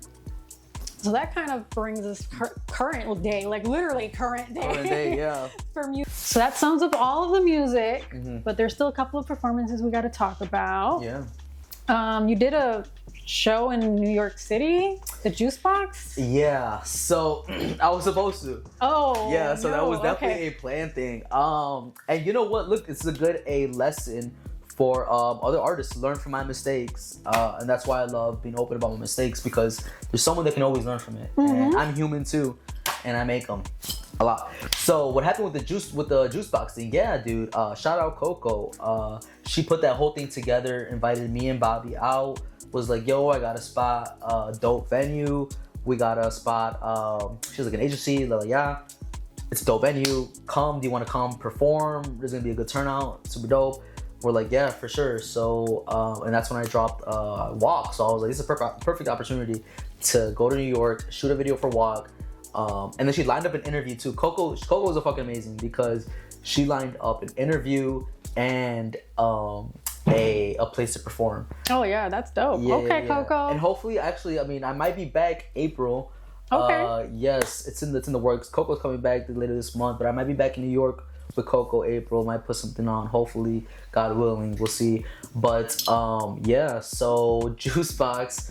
We go, whatever. Fucking. I drive us there, and a couple minutes. It's because it was hectic to get there. It was hectic, right? First time being in New York, and we had an Airbnb. There was just like a lot. There was a lot going on. To be honest, my mind was foggy. I was not, I guess, mentally prepared. I wasn't mentally prepared, and I ended up doing shit last minute, like exporting my song for the performance the day of, and not just the day of, an hour or two or even 30, or like, you had to be at least minimum an hour before, dude. Yes, and that, yeah, dude, and that's very unprofessional of me. It whatever, right? I saw my mistakes. I knew where I fucked up. Again, maybe no excuses, but there was just a lot going on. It's not because I was just fucking around. Yeah. And, you know what I'm saying? There was just a lot going on, and I ended up exporting these songs last minute, and as I'm exporting my last song, I get a text from Bobby saying, because the whole night Bobby texted me like, where you at? And I'm like, I'm exporting, I'll be right there. And I'm like, I'm literally right next door to the venue. I'm making this like fucking vape shop. Yeah. But like my laptop, I'm like, right, I'm trying to export it because I couldn't get to it, whatever. And Bobby texted me, where you at? We're about to go on. And as I export the last song and I'm about to head there, Bobby texted me, he's like, dude, you missed it. So, cause they had like their set time where Coco was gonna go, Bobby was gonna go, and I was gonna go. And as I'm like already about to walk out, I get a text saying you missed it. And then so I'm like, fuck. So then I'm like right there. So I go. I'm like, blah, blah, blah. Like, they're like, well, okay, fine. We can put you at the end. But like people were already kind of starting to leave. You know what I'm saying? Yeah. So I'm like, fuck. So then I wait so like right. I wait. More people are leaving. And then just as I'm about to go on, a fight breaks out. No. So everybody get out. We gotta clear this bitch. Show's gonna end early. And I ended up not performing at Juicebox. Oh. So yeah, bro. So then as any artist would imagine how I felt, and if you're not an artist, I was kicking myself in the ass the whole night and just thinking the worst. Just wanted the ground to open up to swallow me whole.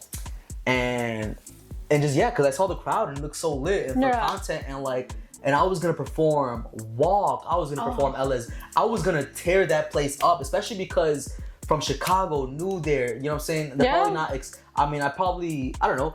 I'm expecting people to like not expect nothing or expect the worst. Yeah. And I know for a fact, especially with my energy, if you ever seen me perform or anything, I was going to like tear the fucking roof off of this bitch. I was gonna have them around I was gonna blow up that night. I was gonna meet Jay-Z a couple hours later if I would have done my set.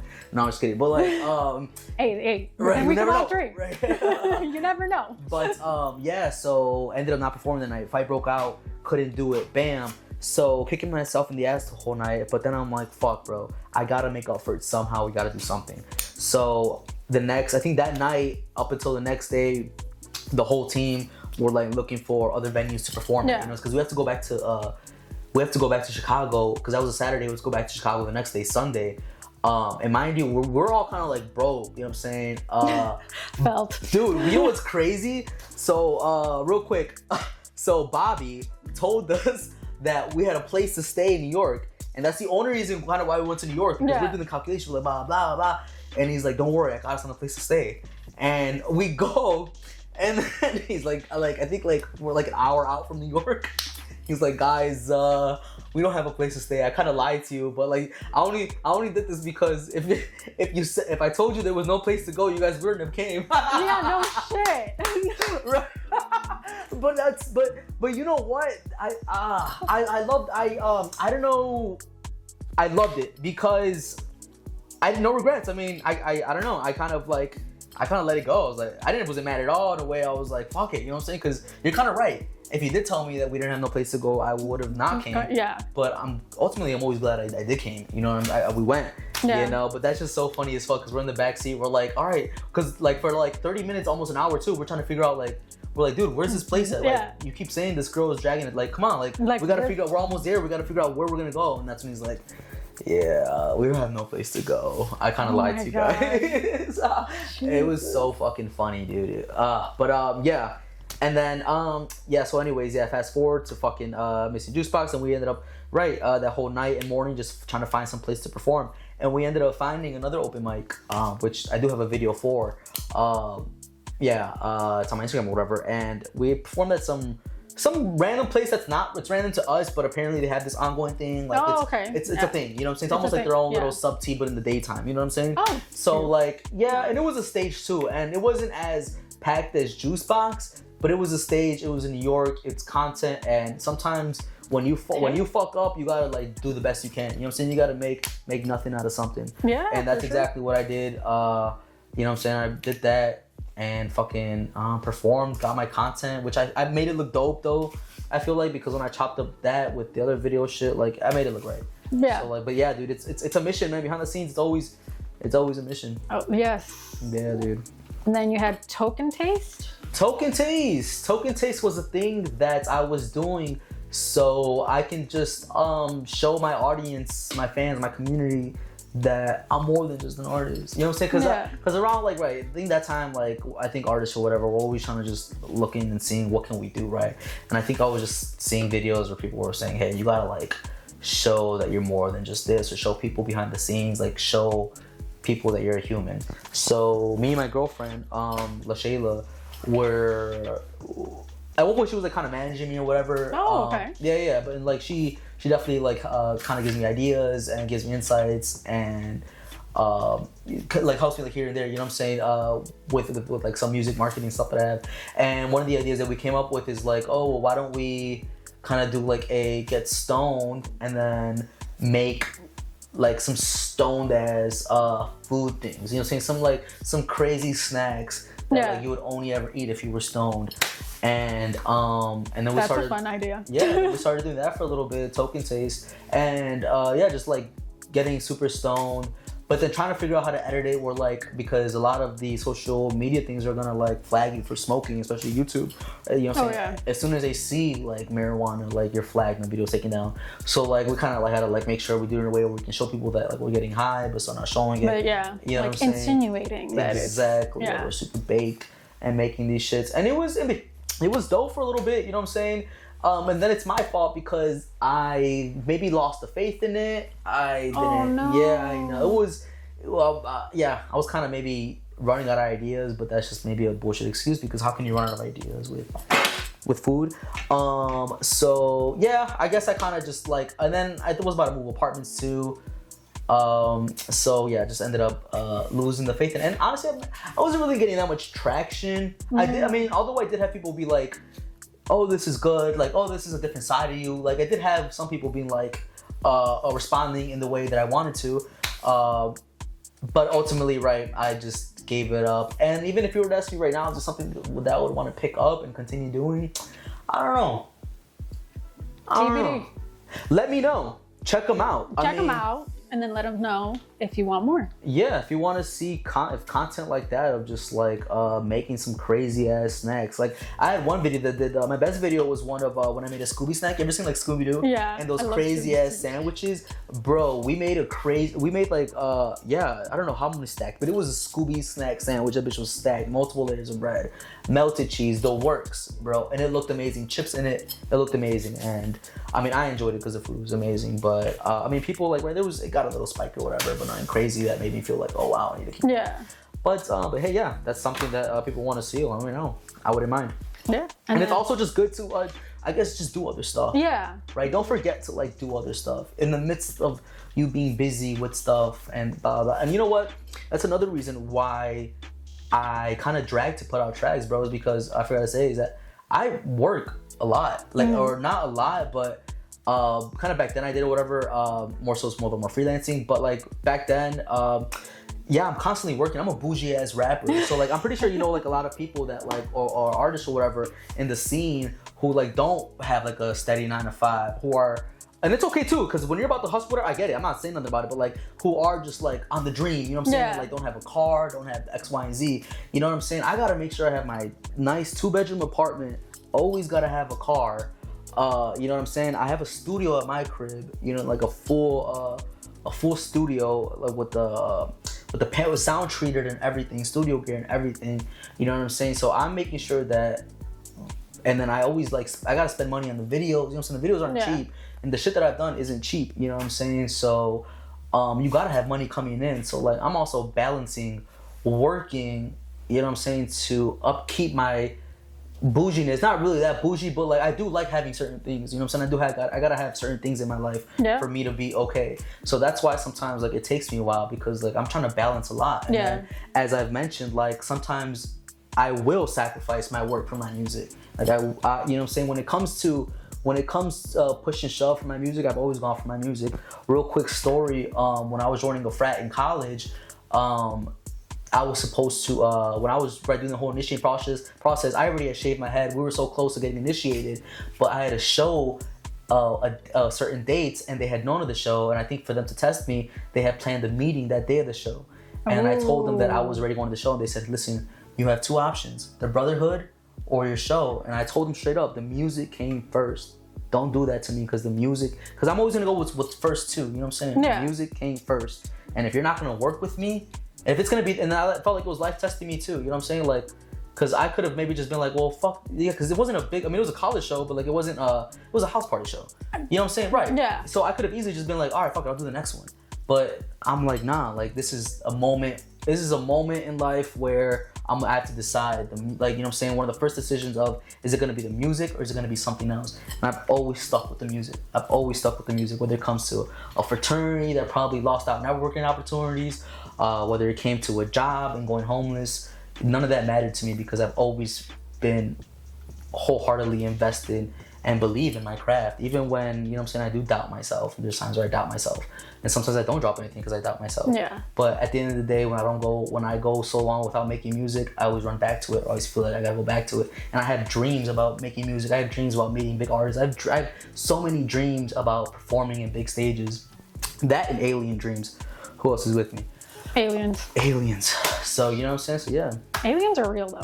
Dude, so there's a documentary I gotta put you on. Oh, yes. Yeah, I don't know, there's a new documentary. It's like a movie, the Age of Disclosure. Oh, okay. So where the government, the government admitted there's aliens. Yeah. There's aliens. There's like, it's real. It's real. We're not crazy people. No, a couple weeks ago, I was like kind of like tipsy, met some friends, went back to like their place, and like we were like being real, and I remember just being like, there's aliens. Go check out the Age of Disclosure, but then also check out you also gotta check out the baby, what's that theory where like the aliens thing where the government's gonna project that? Project Bluebeam, because that's a thing, and Spider-Man was talking about that. I know it sounds kind of crazy, but like Project Bluebeam is about where they fake like some type of alien invasion, like some type of they fake this whole thing, right? Yeah. And then that was right. So that's all that I knew at one point. And then when you saw like this whole thing of like Spider-Man, this one Homecoming movie, where like Jake Gyllenhaal, Mysterio is using like all these drones to like they're projecting an image that looks super real, and causing damage, but the whole time it's like just drones doing that. And then when I saw that, I could be tweaking, but I was like, what if that's just like a message? You know what I'm saying? Of like, if there is an alien invasion, what if it's just drones? Because that's what Project Bluebeam is, a whole like government thing. Like, yeah. You know what I'm saying? Like this whole conspiracy that's really real, and that's what the project is like faking this whole big thing. So it could be that. So if aliens come, guys, throw a rock at it and see if like a drone like breaks off. Yeah, and there's like a pixel missing or something. I don't know. You heard it here first. So that brings us to the end. Mm-hmm. We covered a lot. Was there anything that I missed that you wanted to talk about that we didn't get to talk about? Any upcoming shows, any upcoming projects, anything that I missed that you... Yeah. Well, for one, I think you did a great job. Thank you. Tapping into like the history of me as well. Yeah. With every artist, you know what I'm saying? You always do like a nice little backtrack and get them to reveal from like from A to Z. But anything else, I mean, I don't really have anything specifically planned, like any shows, any singles. I would just recommend that if you are looking for music, catchy music that is hits and that is also genuine, check me out. You know what I'm saying? Check out the track and check out the website, check out the tracks. And if you fuck with it, just stay tuned. You know what I'm saying? Follow me on all social medias at VINNY, all caps, VINNY ALLCAPS. I don't go too long away from social media, you know what I'm saying, where it's like you're gonna forget about me. I'm always posting something on social media. I am gonna be more consistent definitely with dropping tracks, so just stay tuned. And like I said, it's not a hobby. I'm gonna be here and I ain't gonna stop until I make a hit. One hit. I'm gonna make one hit. Before you make that hit though, you gotta leave me with a freestyle. Leave you with a little freestyle. Off the dome won't ski. And something for these fake ass rappers. Ooh, shots fired. Mm-hmm.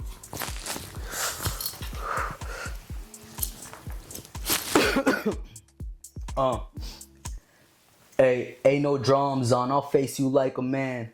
Cosplay rappers in these streets, they more like Peter Pan. You don't know nothing about this like Neverland. You ain't never been in trenches, this is no man's land. I'm in no man's land. Hey, in the shy, we ain't got no fans, but I support all my brothers, I done give them dividends. Yeah, I went my 9 to 10. Yeah, Work from 9 to 5 at night. I rap my shit. I'm smoking on something heavier than what's on my shoulders. Couple puffs later, now I'm spitting motors. Click your seat belt, but even that can't hold you. I got that controller. I'm that mind controller. Melly ain't put no drums on, so I'll face you like a man. Cosplay rappers in these streets, they more like Peter Pan. You don't know nothing about this. This like Neverland. You ain't never been in trenches. This is no man's land. I'm in no man's land. Okay. Nice little freestyle to send it off with it, right? To send it off. Off the dome to take it home, baby. Yo. Melly, thank you for having me. It was a great experience. Thank you for coming. Thank you so much. I was like a cute gift. You're amazing. Thanks, Melly. Hope I'm back soon. I'm good. So everybody remember to follow me at Melly Starz. Remember to follow the sponsors, The Lot Podcast, who provides media production services, AG Designs, who does graphics, video editing, Crochet, The Ambience Beats, who provides all beats for Melly Starz content. Remember to tune in next time, because you never know who's going to show up to the couch. And again, don't forget, follow me at VINNY, all caps, all social media. VINNY, VINNY, ALLCAPS. And check out the website. That's where you're going to find all my current tracks. That's where I'm going to be posting my tracks on from here on out until I get that major deal. Yeah, for sure. You know what I'm saying? That's what we're banking on. Check out that website, www.vinnyallcaps.com. Bye.